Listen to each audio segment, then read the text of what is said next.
This is Counterpoint, and I'm your host, Tanya Allen. Human trafficking.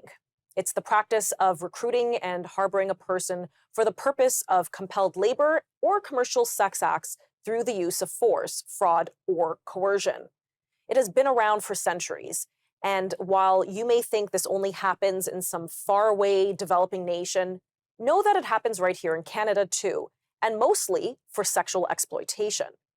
Between 2019 and 2022, the Canadian Human Trafficking Hotline received 12,706 calls, recognized over 2,000 human trafficking victims and survivors, and identified 1,500 cases of human trafficking. According to Canadian Police Services, research from 2010 to 2020, 97% of the victims were women and girls. 74% of all victims were under the age of 25.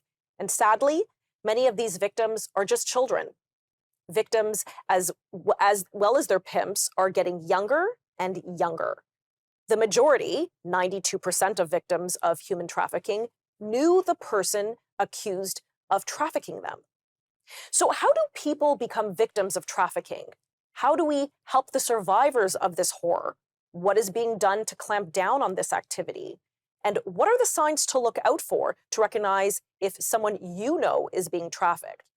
Well, joining me now is Katarina Macleod, founder and executive director of Rising Angels Awareness and Restorative Care, an organization dedicated to educate the public on sexual exploitation and human trafficking. And more importantly, Katarina herself is a survivor of 15 years of sexual exploitation. Katarina, thank you so much for joining me today and your willingness to come on and share your story and your work. I really appreciate it. So Thank you. Why don't we start off by sharing your story? How did you become a victim of human trafficking? So, with a lot of the women that I mentor and deal with now, there's always unresolved trauma, always issues that have happened prior to somebody becoming sex trafficked. So for me personally, there was a lot of sexual abuse going on in my life. It started when I was a little girl. And it was the first person who was sexually abusing me was my father. And, as a child, your dad's supposed to protect you and teach you things and do all that kind of stuff. But instead, he was sexually abusing me. And along the way, other men would start to sexually abuse me as well. And that did something to my brain. That's where I thought that was my worth. This is what men did. And so, there was that trauma in there. By the time I was 12 years old, I was off and running. I started doing drugs to numb the pain. I was very promiscuous, having sex with men who were twice my age, and in abusive relationships continually.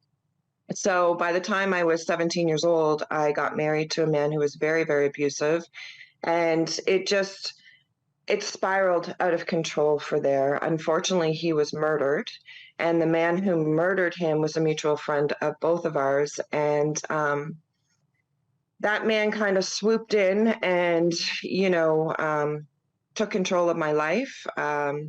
He involved me with the murder after the fact. So I knew he had killed my husband, but I was terrified of going to the police at that point. So for 3 years, he basically held me and my kids hostage. But the conditions of that, like everything he wanted me to do was file for a divorce, get a restraining order, and join a women's support group for abused women.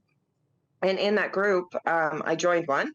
And in that group, I met a woman who was, had big blonde hair. She dressed pretty scandalously. She was there for her own domestic issues. And I could go into the group and talk about what my husband had done.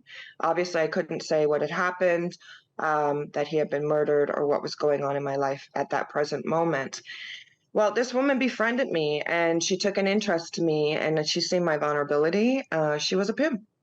And one day she approached me after group and she said, "Hey, do you want to come work for me?" And I asked, what is it that I have to do? And she told me I would have to have sex with men for money.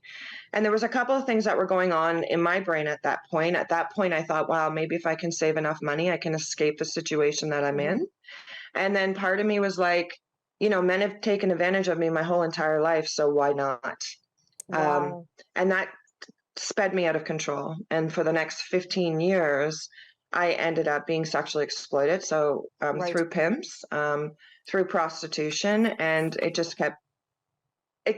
It's something when you get into, a lot Katarina, of people are like, I'm oh, gonna I'm going to pause you go in there there. and going to, I want to give you um, the full length of the next segment. Let's pick this up just when we come right back.